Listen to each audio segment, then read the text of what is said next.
how to disable or enable mini app notifications on VK on Android or iOS phone. First open VK and then click on your profile. Now click these 3 points and after that click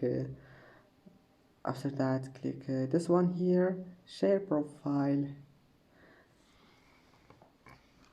and now click these 3 points and click enable if you want to enable it, and you can disable it again.